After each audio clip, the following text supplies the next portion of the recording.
Noya had lived for many years in a small Apache settlement, hidden between wide grasslands and tall mountains that seemed to touch the sky. People in her village knew her well. She was gentle, quiet, and always ready to help anyone who needed comfort or healing. But even though she was kind, she lived most of her life alone. For 20 long years, not a single man had been close to her heart. She never pushed people away with anger, but she kept a soft, silent distance that no one could cross. Some thought she was simply shy. Others believed she was waiting for something, or someone, who would feel right to her heart. But she never explained her reason to anyone. In those years, Noya created a peaceful life for herself. She collected herbs from the hills every morning, tied them in long bundles, and hung them to dry.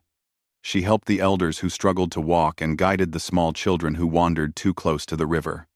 And when someone in the settlement felt pain or sickness, she would sit beside them, speak softly, and prepare warm tea from plants she had gathered. The people respected her deeply. Even though many men admired her quiet beauty and calm spirit, she never accepted any proposal. She always smiled, thanked them, and gently said no. She was not afraid of love. She simply could not accept anything that did not feel true. Far from the settlement, a traveling horse trainer named Samuel was making his way across the land. He moved often from one ranch to another, helping ranchers who needed someone to calm wild mustangs or heal injured horses. He had learned the work from his father, who had passed away years ago, and since then Samuel had lived mostly on the move, never belonging to any place for long. He was a man of simple words and straightforward actions, with a patient soul that made even the toughest horses trust him. But behind his calm smile, he carried loneliness. He slept under open skies more than he slept inside houses, and he had no family waiting for him anywhere. His life was filled with roads, dusty boots, and endless travel. One afternoon, while searching for a lost Mustang that had run toward the hills, Samuel passed near the Apache settlement. He planned only to rest for a moment and refill his water supply, then continue his search. As he reached the edge of the village, he saw a quiet scene that made him pause. A little child had slipped on a stone near the riverbank and started crying loudly. Before anyone else moved, Noya stepped forward and knelt beside the child. Her movements were gentle. She cleaned the scratch, blew softly to ease the sting, and comforted the child with a voice so calm that even the river seemed to quiet down to listen. Samuel had seen many people in his life, but something about her presence made him stop his horse without realizing it. She did not rush, did not speak loudly, and did not show off anything. She simply cared, and that simple kindness touched him more than anything he had seen on his long travels. He did not speak to her then. He only watched for a moment, wondering who she was. When the child stopped crying and ran back to play, Noya stood up, brushed her clothes gently, and walked away with the same calm grace. Samuel rode forward, stopped near the settlement to greet some of the men, and asked if they had seen a Mustang. They gave him directions and offered water. As he prepared to leave, someone mentioned Noya. They told him she had lived alone for 20 years, untouched by love, untouched by anyone's promises or hopes. She was kind to everyone but belonged to no one. She had waited so long that many people believed she would stay alone for the rest of her life. Samuel listened with quiet interest. He felt something strange inside him, a soft pull toward a woman he had not even spoken to. The next morning, Samuel found the Mustang. But the horse was injured. It had stepped into a deep hole and strained its leg. Samuel worked to calm it and wrapped the leg carefully. He knew he could not travel far with the horse injured. He began leading it back toward the settlement, hoping to rest there while the horse recovered. But only halfway back, the horse stumbled again, and Samuel had to help it lean against a rock. He looked around, trying to find someone who could help. As if guided by the wind, Noya appeared from behind a line of tall trees. She was carrying a basket filled with herbs. When she saw Samuel struggling with the injured horse, she walked toward him without hesitation. Samuel felt surprised but grateful. "Your horse needs rest," she said softly. Samuel nodded. Her voice carried a calm strength he had not heard before. She knelt beside the animal and gently touched its leg. She examined it closely, moving slowly so the horse would not panic. Samuel watched her, struck by how naturally she worked. No fear, no doubt, only quiet focus. When she spoke again, her tone was steady. "I can help ease the pain," she said. "Come to my home. I have herbs that will calm the swelling." Samuel thanked her. And together, they walked toward her small house at the edge of the settlement. The house was simple, but warm. Inside, herbs hung from the beams, filling the air with a pleasant, earthy scent. Noya mixed crushed leaves and warm water into a paste and applied it to the horse's leg. The animal relaxed almost immediately. "You know a lot about healing," Samuel said softly. She looked at him with gentle eyes. "My mother taught me long ago." It was the first time they had spoken directly. And even though their conversation was short, something passed between them, a sense of understanding, as if their spirits recognized each other before their minds did. Samuel stayed in the settlement that night, resting near the fire while the horse slept peacefully. People welcomed him kindly, offering food and shelter, but he found his thoughts drifting back to Noya. He did not know why she affected him so deeply. He had met many women in his travels, some kind, some fierce, some lonely like him. But none had stirred something inside him like she did after only a few moments. The next morning, he walked to the river to wash his face. There, he saw Noya again, gathering smooth stones from the shallow water. She looked up when he approached, and for a moment they simply stood in silence, the soft river sounds filling the space between them. Samuel felt nervous, though he did not understand why. He was a man who could calm a wild mustang, yet the gaze of one quiet woman made his heart beat faster. "I wanted to thank you," he said finally. "You are welcome," she replied, placing another stone in her basket. Samuel hesitated, then said. Noya nodded. She did not shy away, but did not move closer either. She simply accepted his presence, as if she already understood the quietness inside him. Over the next few days, Samuel helped around the settlement. He repaired broken tools, taught a few children how to ride safely, and helped gather wood for the elders. Every time he saw Noya, he felt something calm settle inside him. She moved with purpose and peace, like the land itself. And without knowing it, Noya began to notice him too. She noticed how gently he treated his horse. She noticed how he never raised his voice at children. She noticed how he looked at the sky in the evenings, as if trying to remember someone he had lost long ago. One evening, as the sun dropped behind the mountains and painted the sky in soft orange, Samuel walked past Noya's home. She was sitting outside, sorting herbs. He paused, unsure if he should disturb her. "You can sit," she said before he could speak. He sat on a wooden log near her. They did not talk much. They listened to the night wind, the quiet hum of insects, the settling of the land. But for Samuel, it felt like the most peaceful moment he had experienced in years. For Noya, it felt like the first time in 20 years that a man's presence did not disturb her heart. Neither of them spoke about feelings. Neither admitted anything to themselves yet. But in those small moments, quiet glances, shared silence, gentle smiles, a bond began forming softly, like sunrise, slowly touching the earth. And though Noya had closed her heart for 2 decades, something inside her stirred for the first time, telling her that maybe, just maybe, her long wait was nearing its end. The days passed quietly in the Apache settlement, and Samuel found himself settling into a rhythm he had never known in his wandering life.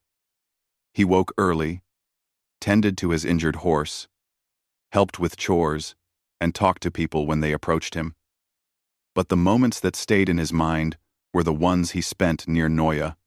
He did not follow her or disturb her work, but somehow their paths crossed often. Sometimes it happened by chance at the river, near the herb garden, or by the cooking fires. Sometimes it happened because Samuel noticed where she was going and unconsciously found his steps leading in her direction. Noya, too, began to sense the presence of Samuel around her. At first, she worried that he might be like the men who had tried to impress her in the past. But Samuel never acted in such a way. He never spoke loudly. He never tried to show off strength or skill. He never pushed himself into her space. Instead, he simply existed near her, like a gentle wind that moved through the tall grass, something she felt without fear. For the first time in 20 years, she felt that being near a man did not require her to guard her heart. One morning, she noticed Samuel struggling to fix a small wooden cart that the children used for carrying baskets. The cart was old and weak, and one wheel was about to break off. Noya walked over without thinking and handed him a piece of strong rope. He looked up at her with a grateful smile, and she felt her heart give a tiny, unexpected flutter. "You work hard," she said softly. Samuel laughed lightly. "I enjoy helping where I can." "You do not ask for anything in return," she said. "Because I do not need anything," he replied. "I have food. I have shelter. And your people have been kind." Noya nodded, watching him fit the wheel in place with steady hands. Something in his calmness felt familiar, like the quiet peace she had lived with all her life. But unlike the silence she kept to protect herself, his silence felt safe. After fixing the cart, Samuel stood and brushed the dust from his hands. For a moment, both of them stood facing each other, not speaking. The air between them was gentle and warm. It was Noya who looked away first. She was not afraid, only surprised by how natural it felt to stand close to him. Later that day, Noya walked to the far hills to gather herbs. She did this often, but usually she went alone. The mountains were peaceful, and the wind carried soft scents from the pine trees. But this time, when Samuel offered to accompany her, she did not refuse. She simply nodded and let him walk beside her. They walked in comfortable silence at first, listening to the birds and the soft crunch of grass beneath their feet. Samuel carried a small pouch of tools, and Noya held her basket. She showed him which herbs were good for healing cuts, which were good for fever, and which ones needed to be dried before being used. "You know a lot," Samuel said, impressed. "It is not knowledge," Noya replied gently. "It is patience. You learn by watching the plants grow." Samuel smiled. "I feel the same about horses." She looked at him with curiosity. "Horses? I learned from my father," he explained. "He always said horses understand kindness more than commands." Noya walked slowly, listening to him speak. His love for horses reminded her of her own love for the land. He had a heart that cared for living things, not just for work or survival. And in that moment, she realized that this man had depths she had not expected. As they climbed a small slope, the wind grew stronger, brushing Noya's long, dark hair across her face. Samuel noticed and gently pointed out a safer path with fewer rocks. She followed his direction. And for a brief second, their eyes met again, this time longer, this time filled with more understanding. When they reached the top of the hill, they could see the entire valley. The settlement looked small from that height, like a cluster of tiny homes surrounded by endless land. Noya inhaled deeply, enjoying the view she had seen many times before. But today, standing beside Samuel, it felt different. The world felt larger, yet strangely more complete. "Do you miss traveling?" she asked quietly. Samuel looked at the land below and thought for a moment. "I used to. But recently, not so much." Crease 9. "Why?" she asked, though she already felt the answer. "Because some places feel like they want you to stay," he said simply. Noya did not ask if he meant the settlement or her. She did not need to. His voice, gentle and slow, said more than his words. They gathered herbs together until the sun began to lower behind the mountains. As they walked back down the hills, Samuel carried her heavy basket without being asked. Noya noticed, but she did not stop him. She simply walked beside him, feeling something new, a warm, quiet growing inside her chest.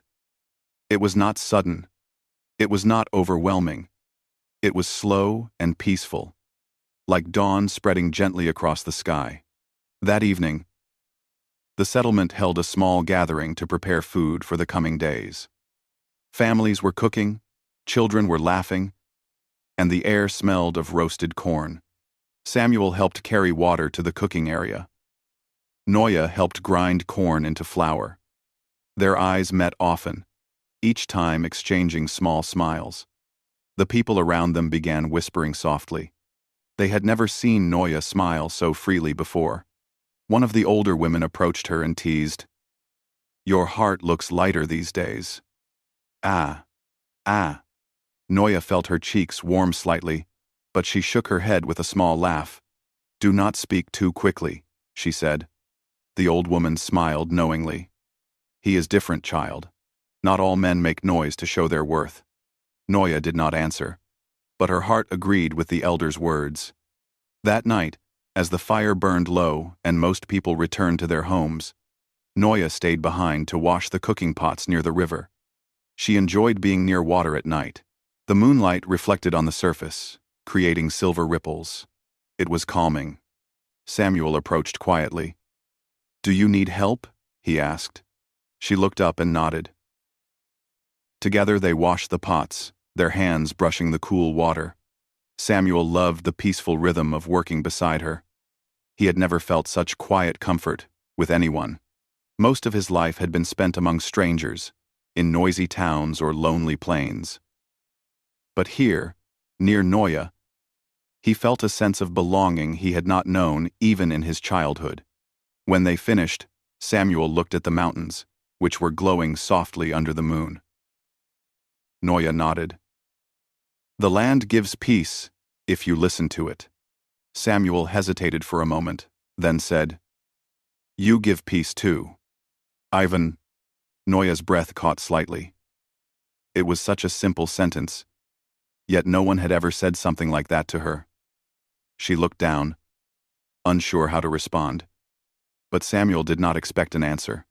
He simply stood beside her, letting the gentle night wrap around them. After a long silence, Noya spoke softly. "I have not been close to anyone for many years." "I know," Samuel replied. People told me. People told me." She studied his face for a moment. "Does it bother you?" "No," he said. "Everyone has their story. And yours feels like a quiet river that has waited for rain." Noya felt her heart soften. No one had ever tried to understand her feelings before. Most men had only wanted her because she was quiet and graceful. But Samuel saw her silence as something meaningful, not something to break or change. As the night grew deeper, a cool breeze blew across the river. Noya wrapped her shawl around her shoulders. Samuel noticed and offered her his outer coat, but she shook her head kindly. "I am fine," she said. Samuel lowered his hand and smiled. "If you ever need anything, you can tell me." "Too." "I know," she replied softly. They walked back to the settlement slowly, side by side. There was no rush. The night was calm, and the path felt shorter when they walked together. When they reached her home, Samuel stopped a few steps away, not crossing the boundary she had always kept around her heart. "Good night, Noya," he said. "Good night, Samuel." When she went inside, she sat beside the small fire and touched her chest with quiet surprise. Her heart was not racing with fear or confusion. Instead, it felt warm, steady, awake. For 20 long years, she had protected her heart from disappointment. But now, without seeking it, without planning it, something gentle was growing. Samuel, walking toward his resting place, looked up at the stars. He felt something deep inside him that he had never felt before. A quiet hope. He did not know what tomorrow would bring, but he felt a pull toward Noya, as strong as the pull of the earth itself. Their bond was forming slowly, like a seed growing in soft soil. And though neither of them spoke of love, something real had already begun, quiet, steady, and impossible to ignore. The bond between Noya and Samuel grew slowly, like a soft light spreading over the land after sunrise. They did not speak of feelings, and neither of them tried to rush anything. But there was a calm understanding between them now. Noya found herself thinking about Samuel more often. When she picked herbs, she wondered if he had eaten breakfast. When she saw him helping children ride horses, she smiled without realizing it. And Samuel, though he tried to stay respectful and gentle, was drawn to her over and over again. One quiet morning, Samuel sat beside his recovering horse, rubbing its neck with slow, careful hands. The horse was healing well, thanks to Noya's herbs. But Samuel still checked it every day. He heard footsteps behind him and turned to see Noya standing with a small cloth bag. "I made something for your horse," she said softly. Samuel accepted the bag with gratitude. Inside was a mixture of dried leaves that would help reduce swelling. "You didn't have to," he said. "I wanted to," she replied. He noticed the slight warmth in her voice, something he had never heard from her before, and it touched him deeply. They walked together to the river, where Noya explained how to prepare the herbs. Samuel listened with full attention, admiring not just her knowledge, but the patience with which she shared it. As they worked, Samuel glanced at her and asked, "Have you always lived here?" She nodded. "This land is my home. My parents lived here. Their parents also lived here. I grew up with these hills and trees. You must have many memories here," he said gently. Noya hesitated. "Yes." Samuel sensed something behind her words. He sat down on a smooth rock and waited quietly, giving her the space she needed. He did not question her. He simply stayed present. Noya finally sat beside him. Her hands rested loosely in her lap, and the wind brushed her hair back softly. She looked at the flowing river as she spoke. "When I was young," she began, "I cared for someone. He was kind, and we spent many days talking and walking near this river. I believed our hearts were the same. I believed we would build a life together."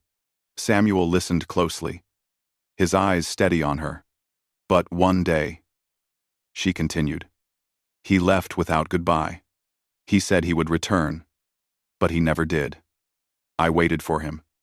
Then, I waited longer. Then, I stopped." Her voice was calm, not bitter. There was no anger in her, just acceptance. "People thought I closed my heart because of him," she said. "But the truth is, I realized I should not give my heart to someone just because time pushed me to. I wanted to give it only when it felt right. Only when I felt safe. Only when someone understood my silence." "Coolly dee." Samuel took a slow breath. Her words sank deeply into him. "I'm sorry," he said quietly. Noya smiled gently. "Do not be sorry. It taught me patience." She looked at him now, her dark eyes clear. "My heart is not damaged. It is only careful. I waited, not for that man to return, but for the right person to arrive." Samuel felt his chest tighten slightly, not in pain but in a quiet, overwhelming emotion. He wanted to speak, to tell her that her heart was safe with him, but something inside him reminded him to stay steady, to let her choose her own pace. "You deserve someone who sits with you in silence," he said. She looked at him with quiet surprise, then lowered her gaze. She did not answer, but her heart understood his meaning. Over the next days, something shifted gently between them. Noya did not avoid him anymore. She welcomed his presence. She even invited him to join her at times, something she had never done with any man in 20 years. One afternoon, she told him she wanted to show him a special place. They walked through tall grass, then across a narrow path lined with stones. At the end of the trail, they reached a small clearing. In the center stood a single, tall cedar tree. "This was my mother's favorite place," Noya said softly. "Whenever I felt lost, she brought me here." Samuel looked around. The clearing was peaceful, protected by trees that swayed gently. Sunlight filtered through the branches, creating soft patterns on the ground. "It's beautiful," he said. Noya touched the cedar trunk lightly. "I come here when I need to think, or when my heart is confused." Samuel nodded. "Does it help?" "Yes," she said, "because the land never lies." She turned to him, gathering the courage that had been slowly building inside her. "Samuel, my heart has been quiet for many years, but now it is not quiet anymore." Samuel's breath caught. "Noya." She raised her hand slightly, asking him to let her finish. "I do not fully understand what I feel," she said. "But when you are near, my spirit feels calm. My days feel fuller. My silence feels shared." Samuel stepped closer, but he did not touch her. He knew she valued space, trust, and slow steps. "I feel the same," he said softly. "Every day I spend here, every moment I spend with you, I feel something I have never felt before." Noya's eyes softened. She looked at the ground, then at him again. "That is why I am afraid. That is why. That—" He shook his head gently. "You don't have to be afraid. Not with me." Her voice grew even softer. "My heart is not ready to promise anything yet." "I'm not asking for promises," he said. Noya exhaled, relieved. She had feared he might push forward faster than she could follow. But Samuel understood her pace better than anyone she had known. Later that evening, as the sky turned orange and gold, Samuel saw Noya standing by the river again. She was staring at the water, as if sorting her thoughts. He approached, slowly. "What troubles you?" he asked. She shook her head lightly. "Not trouble, only thinking." "About us?" he asked. She did not deny it. "Yes." He waited. "For 20 years, she said. My heart waited for someone who could understand my silence. Someone who did not force me to change. Someone who did not break my peace." Samuel looked into her eyes. "Noya, I will never break your peace." Her breath trembled slightly, not from fear but from the weight of her own emotions awakening after so long. "You do not ask anything of me," she whispered. "Because what you give without being asked is worth more," he replied. His words reached the deepest part of her heart. She felt something inside her open, slowly, gently, like a flower blooming at dawn. For the first time in 20 years, Noya reached out first. She placed her hand lightly on his arm. It was a small touch, but for her, it was everything. Samuel froze for a moment, overwhelmed by the trust in that simple gesture. "I am not ready to love," she whispered. "I know," he said. "But I am ready to try to understand this feeling." Samuel nodded.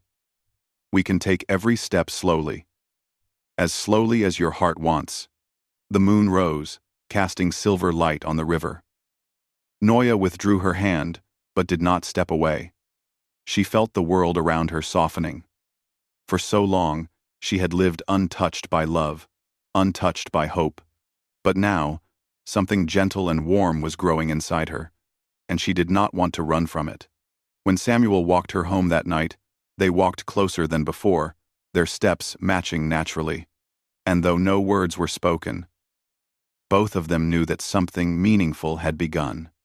Something that needed no rush, no fear, and no promises yet. Just truth, just trust, just the quiet beginning of a heart awakening after 20 long years. The days continued to pass gently in the Apache settlement, each one carrying more warmth between Samuel and Noya. They did not speak of love.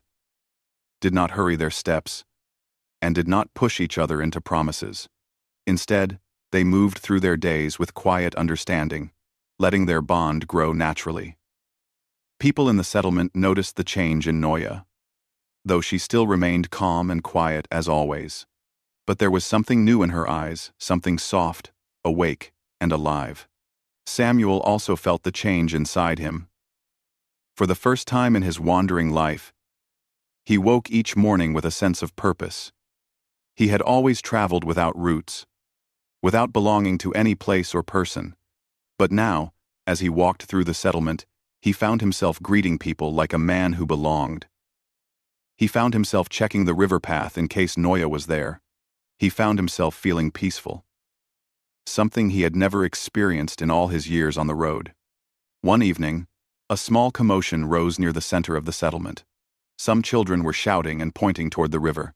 Samuel, who had been helping gather firewood, turned quickly and saw a child stranded on a slippery rock in the middle of the rushing stream.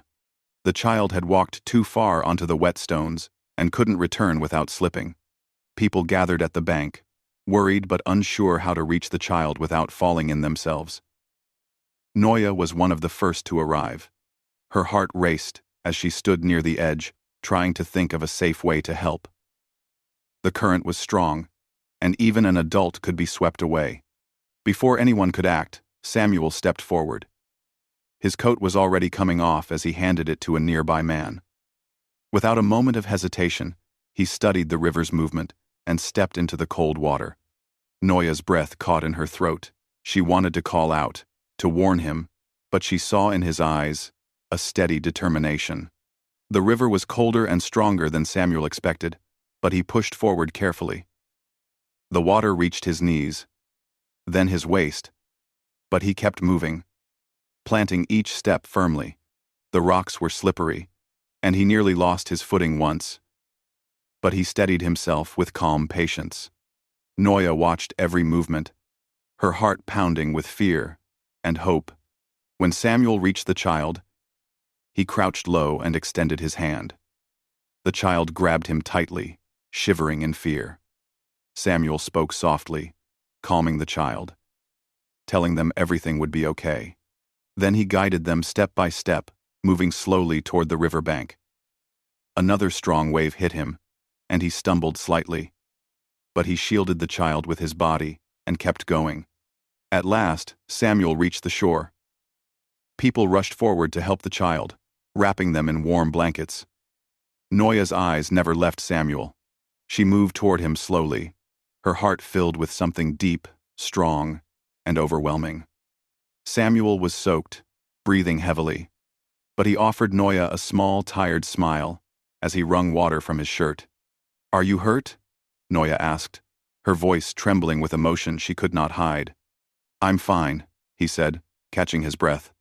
"Just cold." She stepped closer, studying his hands, his arms, his face, checking for any sign of injury.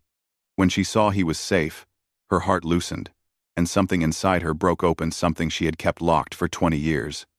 Later, when the crowd had settled and the child was safely returned to their family, Noya stood with Samuel near the quiet side of the river. The sky was turning gold and purple as the sun dipped low, casting warm colors across the land. The river, which moments ago had caused fear, now flowed peacefully again. Samuel rubbed his wet hair and laughed softly. "I didn't plan on a swim today." Noya didn't smile. Instead, she looked at him with deep emotion. Her heart was full in a way she had never felt before. She had waited for years for something real, for someone who understood her silence, for someone who cared without asking for anything in return. And today, she saw the truth she had waited for. She stepped closer to Samuel, so close that he could see the light in her eyes. Samuel's breath slowed as he looked at her. He sensed something important was happening, something that might change his life forever. Noya took a slow breath, her voice barely above a whisper. "Samuel," she said. He leaned slightly forward. She held his gaze. Her voice was steady, gentle, filled with 20 years of silence breaking all at once. "Marry me." Samuel froze, not in fear, but in shock. For a heartbeat, he thought he had imagined her words. Then he realized she had spoken with full truth. Her face was calm, but her eyes carried emotion so strong it almost took his breath away. "I told you before," she continued, "that my heart had been quiet for a long time. But it is not quiet anymore. I waited for someone who understood my silence. Someone who did not try to change me. Someone who cared for others without wanting praise. Someone like you." Samuel felt a warm rush fill his chest. He had dreamed of belonging somewhere, of finding a place where he could rest his tired heart, but he had never imagined that such a place would be a person. That such a person would be Noya. "Noya," he whispered, struggling to find words. I don't know what to say." "Say only what your heart feels," she said softly. His eyes grew warm. He took a step closer, his voice thick with emotion. "I feel like I've been searching my whole life for something I couldn't name. And now I know it was you." Her eyes softened, tears glistening at the edges, not of sadness, but of release. 20 years of quiet waiting. 20 years of protecting her heart. 20 years of believing love must come from a place of truth, not pressure. And now she was standing before the one man who made her heart feel safe enough to open. Samuel reached out slowly, gently, giving her every chance to step away if she wasn't ready. But Noya didn't move. She stayed, steady and sure. "I will marry you," he said, his voice full of certainty. "Not because you asked, but because I have never wanted anything more." A soft smile spread across Noya's lips. It was the kind of smile people waited their whole lives to give or receive. Quiet, pure, honest. They stood together as the sky darkened, the first stars appearing above them. The river whispered beside them, as if blessing their promise. For the first time, Noya allowed herself to feel fully, without fear, without walls. And Samuel allowed himself to rest, to belong, to dream of a life not alone but beside someone whose silence felt like home. Their wedding was simple, filled with warmth from the people of the settlement.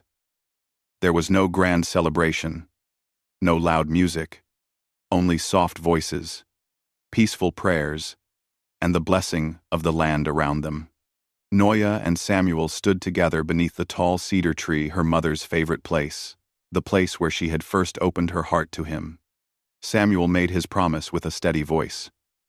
"I will walk beside you," he said, "in silence or in laughter, in peace or in storm. Wherever your heart goes, mine will follow." Noya's voice trembled softly as she replied. They lived their days with calm joy. Samuel worked with horses and helped the community. Noya healed people, gathered herbs, and kept her gentle strength. Together they created a home filled with warmth, respect, and deep love. Love that did not shout or demand, but whispered through every shared moment, every sunrise, every quiet walk beside the river. And people in the settlement would often smile and say, "For 20 years she stayed untouched by love." But when love came, it came with truth. In the end, Noya's long wait was worth every passing year, because she found the man whose soul matched hers, as naturally as the river meets the land. And Samuel found the one place in the world where he truly belonged, the heart of a woman who had waited her whole life for someone exactly like him.